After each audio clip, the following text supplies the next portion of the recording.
kí gbogbo wa ní gbogbo àyè tí Ọlọ́run bá ní kí a wà wípé a kó àsìkò.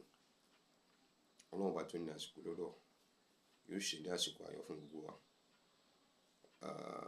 A kú ìsinmi àti bọ́ sí weekend báyìí. Ọlọ́run bá kò ní fi dá wa láàmú. Mo ṣe alábàápàdé fídíò kan ní àárọ̀ yìí. Lórí mi tèmi náà fẹ́ sọ díẹ̀ lórí tí mo rí. Ní àná nígbà tí mo rí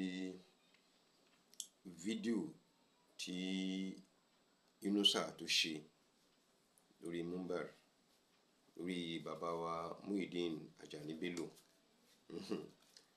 mo rẹ́rìn, mo sì tún wá ń wo pẹ̀lú ìwọ̀nba ọgbọ́n tí Ọlọ́run bá fún mi bí mo ṣe gbọ́n níwọ̀nba ni mo fi wò ó wípé ǹjẹ́ ọ̀rọ̀ tí Zubairu Muhammed Taofeek tó sọ wípé tí Yunusa bá fi lè di microphone mú pẹ̀lú ògo Ọlọ́run ọba fọlọ́ wípé ààyè ibi tó wà òun kọ́ ló ní aṣọ aláṣọ ló gbé wọ̀, pé one way or the other yóò mọ ṣìṣọ́ ni, yóò mọ ṣìṣe ni. Wàláhì bí yóò ti ṣe rí nìyẹn, kò lè escape ẹ lọ́sẹ̀ kan. Ní tí fídíò kọ́ mọ dùn wò ní ìsìn náà ni pé tẹ́ fi gbáriwo púpọ̀ ó ní pé torí pé ó ti di ọ̀rọ̀ ọlọ́sẹ̀ọ̀sẹ̀ tó bá ti lọ rí kírun jímọ̀, ṣùgbọ́n jẹ́ pé tó bá jẹ́ bí ojúmọ́ ni ó yẹ kán lọ mọ dúpẹ́ lọ́wọ́ Ọlọ́run, kán mọ dúpẹ́ lọ́wọ́ mi, torí mo rántí pé mo lọ rí jókòó s'Ógbómọ̀ṣọ́ fúngbà díẹ̀. Ìgbà yẹn dẹ̀ ni strategically ni mo fi lọ rí jókòó wípé gbogbo òde ibi tí Yunusa bá fẹ́ lọ máa débẹ̀. Wọ́n tọrọ nígbà mo fi wà l'Ógbómọ̀ṣọ́, wọ́n tọrọ òde kálẹ̀ káàkiri ni. Mo make sure pé mi pẹ̀lú àwọn jàmáà mi à ń jọ ń débẹ̀. Tóun náà bá ti mọ̀ pé òde ibi tóun lọ yìí o, òde tán ń ṣe lọ́wọ́ yìí o, Zubairu Muhammed Taofeek ó wà ńbẹ̀ pẹ̀lú àwọn èèyàn wọn, Ògbómọ̀ṣọ́ Muslim Justice Forum. Wọn ò ní débẹ̀. Wọ́n mọ̀ yọra wọn lẹ́ọ̀kọ̀ kan lọ rí wòran láti lọ gbọ́n tó bá ṣẹlẹ̀ láti lọ rí mọ́ sọ fún nílé ni. At that time wọ́n tẹ̀ jáde lórí WhatsApp tán bẹ̀rẹ̀ sí mọ́ bú mi wípé kò tán nídìí mi. Ìbílẹ̀ ni mo wá jókòó sí ìtọ́ pé gbogbo ìnáwó tá ń lọ wọn ò sá fún mi ní prógráàmù ṣe. Mo rẹ́rìn, mo rí i pé níbi tí mentality wọn tí ó mọ nìyẹn. Ẹni mi kan èmi rẹ̀ jọ sọ̀rọ̀ ní àná, fi voice note ránṣẹ́ sí mi. Ọlọ́run bá yóò ṣe àlékún dáadáa fún yín ní gbogbo àyè ibi tẹ́ bá wà. Ọlọ́run bá kò ní dá yín láàmú, because he has been a very wonderful person. Kí ni nǹkan tí wọ́n sọ? Wọ́n lọ́rọ̀ Ògbómọ̀ṣọ́ ti gba ká ní grassroots orientation fáwọn èèyàn wa, torí gbogbo ẹni tí ó bá ti wá bá wọn ojú tó tán rí lára rẹ̀ ni wọ́n fi wọlé sí lára. Ó wá ń jẹ́ kí ọ̀rọ̀ Yunusa kó mọ ní different perspective lójú ọ̀pọ̀lọpọ̀ èèyàn.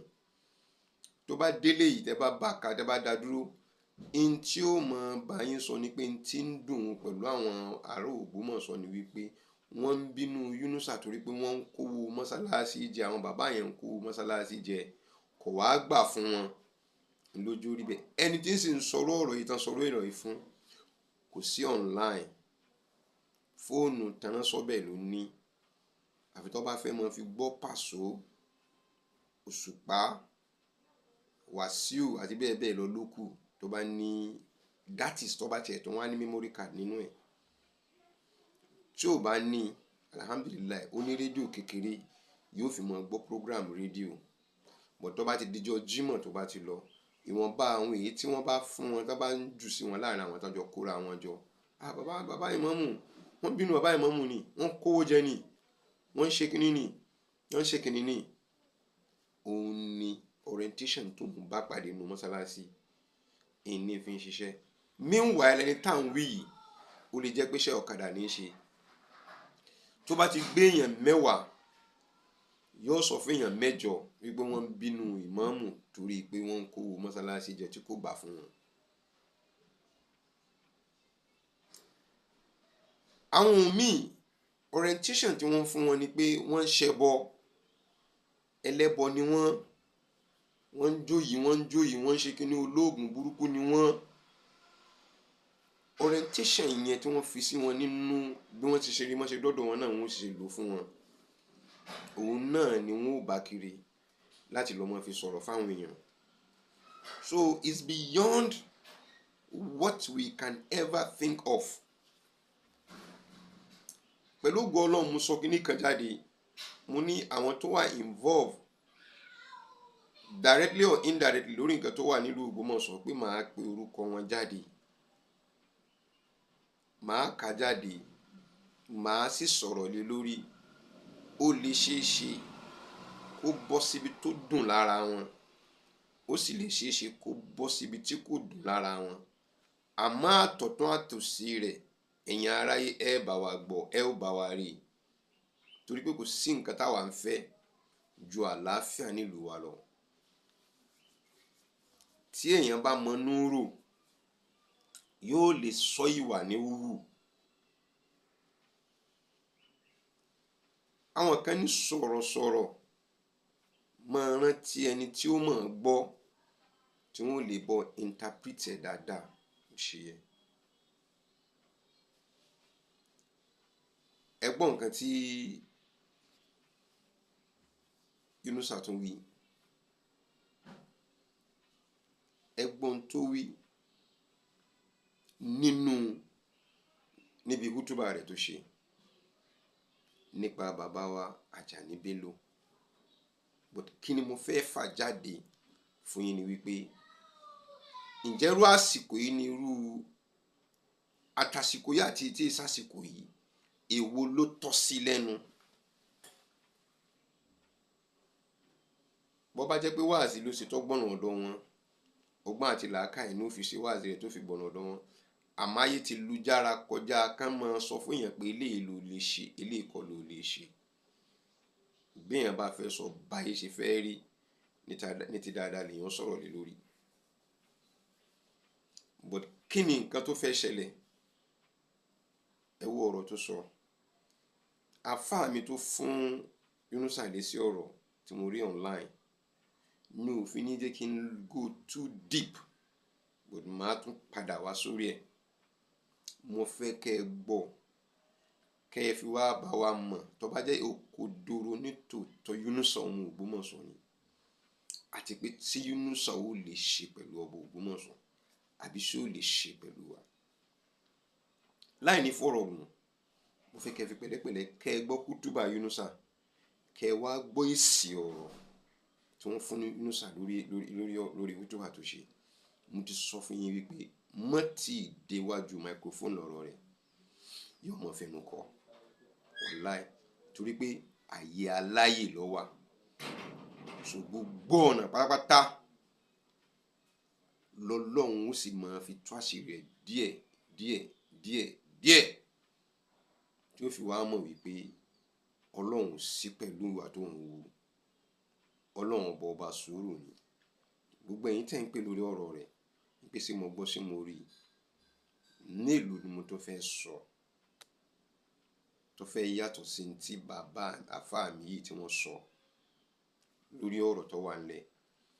A ó wà á mọ retí èsì rẹ̀ lọ́dọ̀ ẹ̀yin olólùfẹ́ rẹ̀, a ó sì mọ retí èsì rẹ̀ lẹ́nu tiẹ̀ náà níbi ìyàwó tàbí kò mọ̀ tán bá pè láàrin ọ̀sẹ̀ tàbí lórí múmbà rẹ̀ lọ́sẹ̀ tí ń bọ̀. Bó tilẹ̀ jẹ́ pé sọmọ orílẹ̀ yìí ṣé irúṣẹ́ bàbá ayé lẹ gbé dání? Gbẹ̀yìn tí bàbá bí ṣé irúṣẹ́ wọn lẹ gbé dání? ń dá ọmọ bàbá mọ̀, bàbá kọ́ mọ́ ń kéwú, ẹ̀yin náà ẹgbẹ́ kéwú kíkọ́ mọ́ dání. Bàbá ń ṣe wáàsí, ẹgbẹ́ wáàsí dání. Bàbá níbẹ̀rù Ọlọ́run, ẹbìrù Ọlọ́run tí kúkú ń tẹ́ ẹ̀ bá ń ṣe. Akọ́mọlẹ́ kọ́dà bàbá ṣiṣẹ́ tíṣà. Bàbá ṣe mísọ́nà Ansarudeen láìmọye ọdún, wọ́n sì tí ìkó mẹ́tàn bí jáde láyé. Gbogbo àwọn iṣẹ́ tí bàbá ṣe leléyìí tí gbogbo ayé mọ̀ wọ́n mọ̀, ìwọ tó bá pèrè ẹ lọ́mọ bàbá tó ń kọrin èyí sọmọ wọn. Ó sì á máa kọrin. Ẹfọ́ orílẹ̀ bá wọn akọrin, àwọn ìdílé tí wọ́n ń kọrin mara wọn. ìdílé bàbá Muyideen Bello kìí ṣe ìdílé akọni, ìdílé oníwàásí ni, ìdílé onímọ̀ ni, ìdílé àfáà ni. Ọmọ rẹ̀ gbọ́dọ̀ kó lójú ọ̀nà tó wà. Bí wọ́n bá kó mbẹ̀ wọ́n lè máa ṣe nǹkan míì, wọ́n lè ṣe lọ́ọ̀, wọ́n lè ṣe mẹ́sìn, torí pé bàbá tírèènì àwọn ọmọ tó pọ̀ ní lọ, wọ́n tírèènì àwọn ọmọ tó pọ̀ ní mẹ́sìn pẹ̀lú owó ara wọn, àwọn indigent students. Àwọn students tí wọ́n lè rí owó san bàbá sọ wọ́n dọmọ wọn, wọ́n sọ wọ́n dé èèyàn. Bẹ́ẹ̀ náà bá rí lóòrànà yẹn dáa. Gbogbo tẹ́ ẹ̀ bá ń ṣẹ̀yìn ọmọ wọn, tẹ́ ẹ̀ bá fẹ́ kọ́lọ̀ yọ yín kó òun ọmọ Alhaji Muyideen Bello, ẹ ṣiṣẹ́ tó dáa. Ẹ jẹ́ kí àyà ìkẹ́ lè mọ̀ pé in tí mò ń sọ ọ̀rọ̀ ńlá ni. Ànábì wa Nuh alayhi salatu wassalam, nígbà tí Ọlọ́run ní kó kan ọkọ̀ tó wá ń pe àwọn èèyàn sínú ọkọ̀, ẹ wọnú ọkọ̀, ẹ wọnú ọkọ̀. Àwọn èèyàn wọnú ọkọ̀, ọmọ rẹ̀ ọ̀wá wọ̀ máa bọ́ ọmọ ọ̀dálò, ọmọ lòun ó gun orí òkè bó omi eléyìí tó ń wò yóò bo òkè mọ́lẹ̀ ọmọ ọ̀dálò. Gẹ́gẹ́ bí bàbá sọ́mọ, àánú wá ṣe ẹwọ́n tó wà nada Nuhun rabbahu. Ànábì Nuhu wá pè Ọlọ́run pé ìwọ Ọlọ́run o, faqala rabbi inna ibni min ahli. Ọmọ mi ní ọlọ́ọmọ mi ní ìṣàánú mi, wọ́n jò mí ó gbé lọ, ṣàánú mi Ọlọ́run. Àwọn ọmọ ọlọ́mọ wọ́n wọnú ọkọ̀ yìí, ó ṣe àlejò ọmọ tèmi. Ìtumọ̀ ẹ̀ ni pé bàbá Muyideen Bello lè kó gbogbo wà lùjọ́ náà bẹ́yìn ọmọ rẹ̀ ọba sọ́ra ẹ̀ ní tẹ̀lé. Ẹ wá wò, ìgbò wíbẹ̀, ó ní wa inna wa'daka haqq, wa inna wa'daka al-haqq, wa anta ahkamul hakimin. Ẹwù sí tọ́lọ́run. Ọlọ́run ní yá nù mo gbé wọn nú à, innahu laysa min ahlik. Ara rẹ̀ ló ti jáde, ṣùgbọ́n mọ̀ rẹ̀ kọ́. Àṣíyàn a máa bí mọ́ ń jọ míì tí ó jẹ́ kí ila yawmi yarsulullahu al-abda wa ma alayha wa huwa khayrul warithin. Ìkẹ́ àti ìgẹ́ Ọlọ́run kó lọ bá ọ̀rẹ́ Ọlọ́run, àánú Ọlọ́run, àránṣẹ́ Ọlọ́run fún gbogbo ayé Ànábì wa Muhammad sallallahu alayhi wa sallam. Àṣẹ́kùbọ̀ ìkẹ́ àti ìgẹ́ náà kó lọ máa bá bàbá wa àgbà tí wọ́n ń jẹ́ jòjòló lọ́hùn, tó sì jẹ́ wípé ìyáàmì àni àìní al-bukaa tajalludi fal-qalbu aw qalbi mawqufun ala subulil bukaa. Tí a bá ní afẹ́ máa sunkún wọn síta, àbá tún máa kódà àti fẹ́ sunkún wọ limit. Ọlọ́run kó jẹ́ kó bá wa ṣàlékún kí àti ìgẹ̀ fún bàbá wa àgbáyé Sheikh Muyideen Ajani Bello Ọláìyá Al-Qur'an. Gẹ́gẹ́ bí gbogbo ayé ti mọ̀ yí pé àkókò tá a wà yìí, àkókò ìdákẹ́jẹ́ ni, àkókò tá ń tínú ń dùn tá a gbọ́dọ̀ wí mi, àkókò bànújẹ́ ni. Ẹja wí bẹ́ẹ̀ ní ọ̀dọ̀ ti tèmi àti ọ̀pọ̀lọpọ̀ àwa tá a jẹ́ ẹbí, ọmọ, ojúlùmọ̀, àràbátan, àtẹnubí, àtàràbí, àfiwàbí, afẹ̀sìnbí fún bàbá wa àti àgbáyé. Ọlọ́run bá wa kẹ́ wọn gẹ̀ wọ́n. Ṣùgbọ́n tòun ti bẹ́ẹ̀, nítorí pé ọwọ́ ń dùn wá ká wá máa kẹnu bọlẹ̀ jẹun. Gbogbo nǹkan ló ní bí wọ́n ti ṣe. Gbogbo ẹni tí ò bá ti nínú ilmu tajwid, wọ́n ní àti kulla harfin haqqahu wa mustahaqqa. Gbogbo òrùfù, gbogbo nǹkan ló nílò ká fún ní ẹ̀tọ́ rẹ̀ ní bó bá ṣe yẹ. Ìlú Ògbómọ̀ṣọ́ ni mò ń darí fídíò yìí lọ. Ìlú alálùbáríkà, ìlú ọlá, ìlú yìí, ìlú ẹ̀yẹ. Ìlú tá ti bí àwọn èèyàn èèyàn tán yàtọ̀ sí èèyàn kéèyàn. Ìlú tí ọ̀pá tí ń rìn wọ́n kanlẹ̀ tó ń kan òkè. Àwọn alálùbáríkà abẹ, ọlọ́lá abẹ, abiyì ibẹ̀, gbogbo àwọn tí Ọlọ́run gbọ́lá fún bẹ̀, Ọlọ́run jọ mọ́ yẹpẹrẹ wọn. Ọlá Al-Qur'an Karim.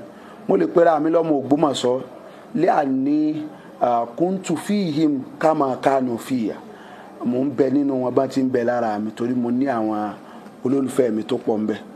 Ṣùgbọ́n tòun ti bẹ́ẹ̀, mo fẹ́ fi lẹ́tà yìí ránṣẹ́ ní ọ̀nà àfẹ́ sí ẹni tó ń jẹ́ imam fún ilẹ̀ Ògbómọ̀ṣọ́ lọ́wọ́lọ́wọ́. Ẹ dákun ẹ jọ̀ọ́, ẹ bá mi jíṣẹ́ ìtàn kékeré tí mo fẹ́ pa yìí, ẹ bá mi jẹ́ fún imam wa ní Ògbómọ̀ṣọ́. Mara sahlabun ala dikin yawmi. Níjọ́ kan, kọ̀lọ̀kọ̀lọ̀ kan mọ́rọ̀ alàṣà alábìn ó kọjá lára kọ̀lọ̀kọ̀lọ̀ kan kọjá lára àkùkọ kan níjọ́ tá à ń wí nígbà tó rí àkùkọ yìí fakọ́ọ̀là edik ó ní wà àkùkọ ìní sàmì ìtúsàwòtà àbáàkì mọ́rọ̀ tán wáhìdà mo gbọ́ ohùn bàbá rẹ ní tó kọ níjọ́ kan bàbá rẹ mọ̀mọ́ bá ti kọ o bàbá rẹ lóyin lóhùn bàbá rẹ dùn ní kíkọ bàbá rẹ mọ̀ ọkọ gan fakọ́ọ̀là dik ní àkùkọ yìí bá ní ana kamisile habi aw kuntu khayra minhu mo dà gẹ́gẹ́ bí bàbá mi ni o ẹ sì gbọ́ ohun tèmi náà rí ni o nǹkan fún yín rí ni o tẹ́ ẹ bá gbọ́ ohun mi o ẹ mọ̀ pé mò ń kọ́ yá tì ló bá ní àwádùn àní asma sautak ó wù mí kí n gbọ́ ohun wọ àkùkọ yìí inú mi ò bá dùn tí mo bá gbọ́ èyí ló wí fákùkọ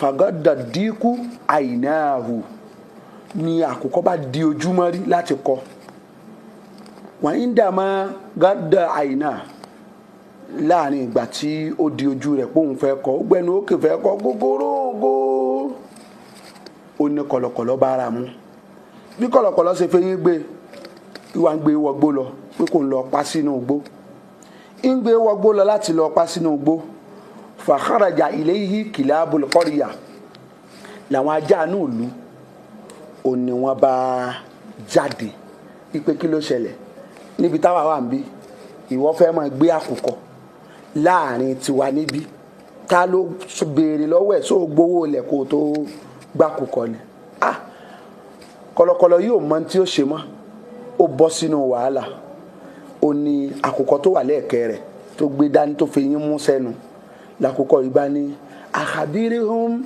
bí a ní lásìtúmìndí kíkọrì ìyá ti him sọ fún wọn nísìn sọ pé mi ò sí nínú àkùkọ ìlú wọn tó o bá ti sọ bẹ́ẹ̀ fún wọn àkàlásítà mi ni hum wàá bọ́ lọ́wọ́ wọn wàá rí i pé wọ́n á kàn yà báyìí wàá dẹ̀ kọjá sọ fún wọn pé ó kàn gbé mi kọjá nínú ìlú yìí ni o mi kì í ṣe àkùkọ ìlú wọn o èmi kì í sọ̀rọ̀ fẹ́ni tí làákàyè rẹ̀ ò bá jìnnà ẹni tí yóò bá gbọ́ mi yóò jìnnà tó bá tún jìnnà yóò tún bá mi jìnnà mo fẹ́ kẹ́ ẹ bá mi fi ọ̀rọ̀ yìí jíṣẹ́ fún ìmáàmù wa ní Ògbómọ̀ṣọ́ àsìkò yìí sásìkò ọ̀rọ̀ fèmí ṣùgbọ́n mo kàn ní kí n yẹn nùtọ̀ yìí àdìhí ìyá nùtọ̀tù bá yìí lélẹ̀ àti kọ́ bá òkè rẹ̀ nígbà tí kọ̀lọ̀kọ̀lọ̀ yìí wá fẹ́ sọ̀rọ̀ ló bá fẹ́ lanu pé àkùkọ tí mo gbé lẹ́yìn sàmì ń dí kíkọrí yá ti kùn kì í ṣe àkùkọ ìlú yìí òun làkùkọ ẹnu rẹ̀ fàfárà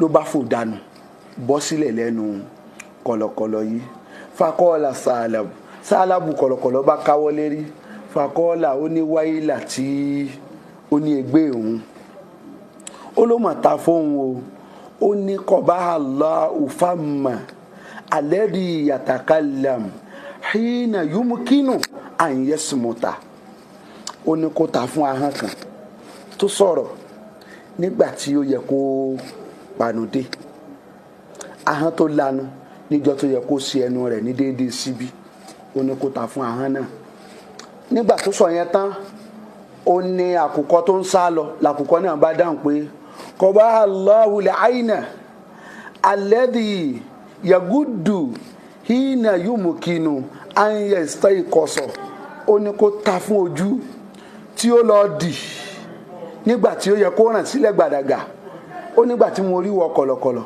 ṣe ló yẹ kí n ranjú mi lẹ̀ wáyé tí mo ní mo fẹ́ kọ láti tẹ́ Ọlọ́run tí mo wá dijú mọ́rí dídíjú mọ́rí mi ló jẹ́ kó rí mi gbé ìwọ kọ̀lọ̀kọ̀lọ̀ tí èyí bá ṣe bẹ́ẹ̀ ni ò tó mi gbé ó wá ní kọ̀lọ̀kọ̀lọ̀ ìwọ náà kọ̀lọ̀kọ̀lọ̀ náà ní abẹ́ẹ̀ ni ọ̀rọ̀ tí mo sọ ni òun ló jẹ́ kí n tó tóbi tí ń bẹ lẹ́nu mi kó bọ́ọ̀lẹ̀ ẹ sọ fún gbogbo ẹni tó bá gbé góòlù sẹ́nu ẹni kó rọra sọ̀rọ̀ torí pé góòlù ẹnu rẹ ó fẹ́ bọ́ọ̀lẹ̀ o al-imam mi ní sọjú báyìí lọ ẹ fi etí ẹlẹ́kọ̀ọ́ tẹ́ jẹ́ ẹ fi gbọ́ ilé wa òjò kò nílò pọtí ní dídí àti pé jọ bàbá ti kú gbogbo èèyàn là ń rí mi lérò parí yín nafsan wa nafisan aw risalatan salamu alaykum wa rahmatulahi wa barakatuh mo ṣe báyìí náà.